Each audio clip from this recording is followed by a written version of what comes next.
حضرت بشر آفی رحمت اللہ علیہ سے سارا زمانہ پیار کرتا تھا۔ بغداد کا ایک تاجر کہتا ہے مجھے نہیں بابا اچھا لگتا تھا۔ ہمارا اپنا اپنا ذہن ہے نا، ہم کہتے ہیں میں نے جدھر ساری دنیا جا رہی ہے وہاں نہیں جانا، کہتے ہیں کہ وہ بابا مجھے نہیں اچھا لگتا تھا، حالانکہ سارا بغداد عزت کرتا۔ کیوں نہیں اچھا لگتا تھا؟ کہتے ہیں اس لیے کہ بابا نہ صرف فرض مسجد میں پڑھتا تھا، باقی نماز گھر جا کے۔ تو میں کہتا تھا اتنا ولی ہے تو باقی بھی مسجد میں پڑھے۔ کہتے ایک دن میں نے کہا جسوسی کرنی ہے اس کی، جو کہ اسلام میں منع ہے۔ کہتے حضرت بشر آفی رحمت اللہ علیہ نے جمعے کے فرض پڑھے، فرض پڑھ کے نکل گئے دوڑ کے۔ فرماتے ہیں میں پیچھے ہو گیا، میں نے کہا میں نے سنتیں چھوڑ دی ہیں پر اس کا پتہ کرنا ہے، سنت نفل بعد میں پڑھوں گا۔ کہتے ہیں حضرت بشر آفی جلدی سے نا ایک کباب والی دکان پہ گئے، وہاں سے کباب خریدے، اور میں نے کہا بوڑھے کی عمر دیکھو اور اس کے ذائقے دیکھو، اس عمر میں بھی کباب کھائے گا۔ اوئے ہوئے، مولوی کو روٹی نے ستایا تھا، اس لیے سنت اور نفل چھوڑ آیا ہے۔ کہتے ہیں تھوڑا سا وہ آگے بڑھے تو نان بھائی کی دکان سے نا نان خریدے۔ میں نے کہا دیکھو یار، دیکھو اس کے ذائقے، گرم نان کھائے گا۔ بہت سارے لوگ بغداد میں رات کی روٹی کھاتے پر یہ گرم کھاتا ہے۔ کہتے ہیں حضرت وہ نان اور کباب لے کے نا جنگل کی طرف مڑے تو میرے دل میں خیال آیا یار بڑا ہی اس آدمی کا عجیب ذہن ہے، یہ اب سبزے پہ بیٹھ کے یہاں موج کرے گا، کھائے پیے گا، اور سنت نفل چھوڑ دی، اللہ ہزاروں مرید ہیں۔ کہتے ہیں حضرت جنگل میں داخل ہوئے، تھوڑا سا سفر کیا تو کچی آبادی آ گئی۔ کچی آبادی، ایک کچے مکان کی ٹوٹا ہوا دروازہ، باہر سے کنڈی لگی۔ بغداد کے ننگے پاؤں چلنے والے ہزاروں مریدوں کے اس پیر نے کنڈی کھولی، اندر گئے، ایک فالج زدہ بابا جی بیٹھے۔ کہتے ہیں حضرت بشر آفی نے اپنی پگڑی کھولی اور اس آدمی کے منہ سے پانی نکل رہا تھا، رال ٹپک رہی تھی۔ کہتے ہیں پہلے اپنی پگڑی سے منہ صاف کیا، پھر پیالے سے پانی ڈال کے منہ دھویا، پھر حضرت اس کے ٹانگوں پہ کپڑا ڈال کے روٹی کا لقمہ توڑ کے اس کے منہ میں ڈال کے کہنے لگے بابا ناراض نہ ہونا، جمعے والے دن مجھے دیر ہو جاتی ہے، ابھی تو میں نے سنت اور نفل بھی پڑھنے ہیں، ناراض نہ ہونا، مجھے دیر ہو جاتی ہے۔ کہتے ہیں وہ بابا رو پڑا اور کہنے لگا بشر یار 14 سال ہو گئے تو روز آتا ہے، 14 سال، یہ ایک صدی کا قصہ ہے، 2-4 برس کی بات نہیں، 14 سال سے تو روز آتا ہے، میں پتہ نہیں کب تک لاش بنے پڑا رہوں گا، تو کب تک آئے گا؟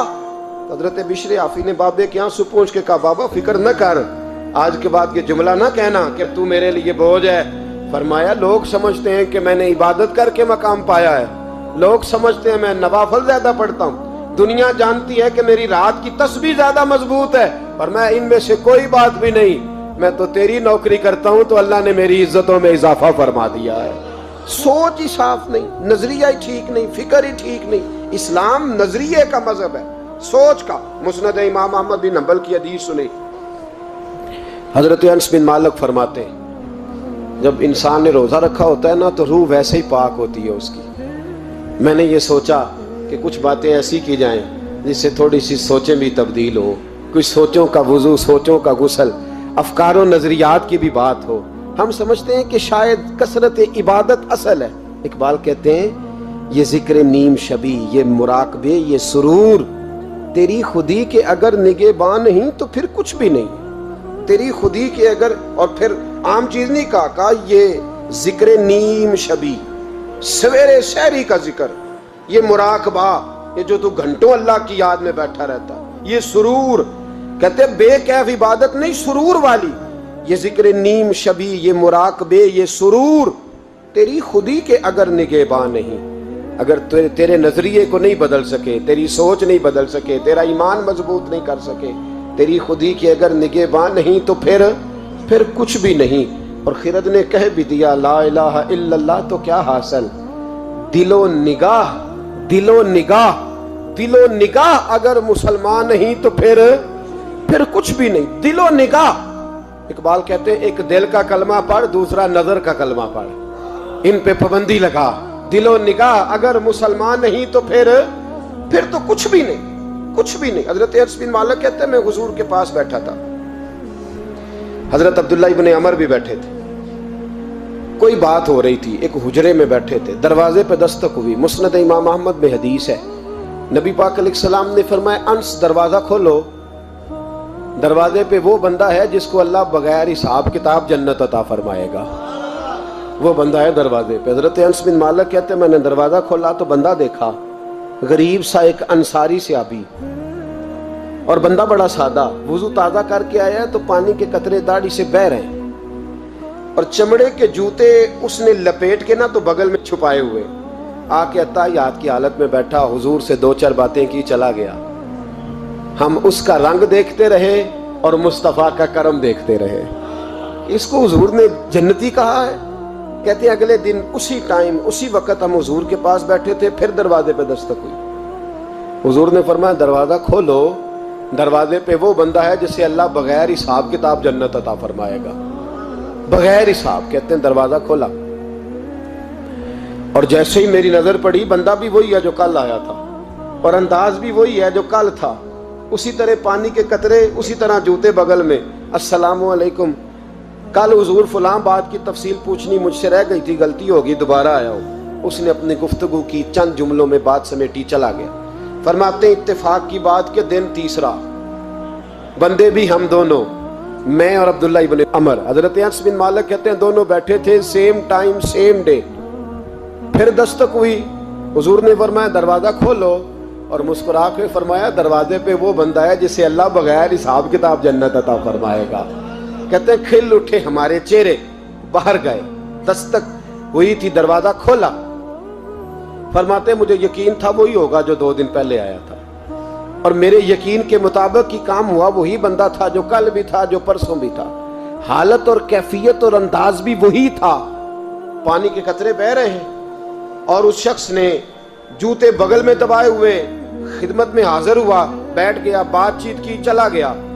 حضرت انس بن مالک کہتے ہیں تھوڑی دیر ہوئی تو حضور بھی تشریف لے گئے۔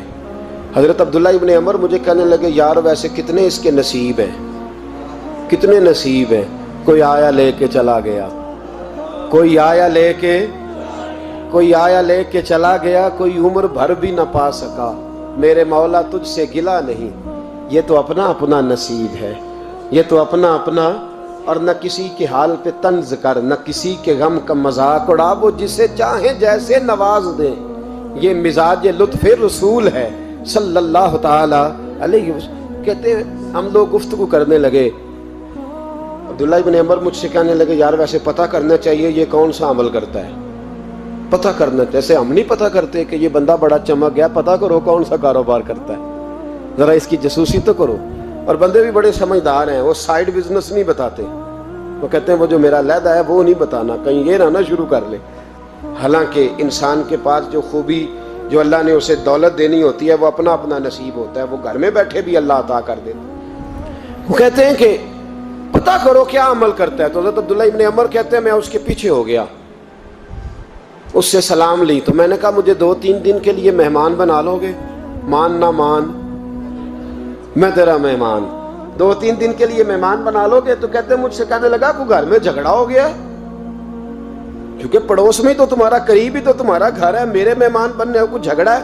تو میں نے کہا چلو ایسے ہی سمجھ لو، پر مجھے مہمان بنا لو۔ کہتے ہیں میں 3 دن اور 3 راتیں اس شخص کے ساتھ رہا، وہ کتنا صدقہ کرتا ہے میں نوٹ کرتا رہا، نماز کتنی پڑھتا ہے، اس کا کیا، میں چاہتا تھا کہ وہ عمل مجھے ملے جس کی برکت سے مصطفیٰ نے اسے 3 مرتبہ جنتی فرمایا ہے، تاکہ وہ کیفیات مجھے بھی ملیں۔ حضرت عبداللہ ابن عمر کہتے ہیں کہ میں نے کوئی خاص چیز نہیں دیکھی، وہ عشاء پڑھتا تو فجر تک بستر پہ کروٹیں لیتا، اور میں الحمدللہ اٹھ کے تہجد بھی پڑھتا، نوافل بھی پڑھتا۔ کہتے ہیں وہ 1 سپارہ پڑھتا، میں 3 پڑھتا۔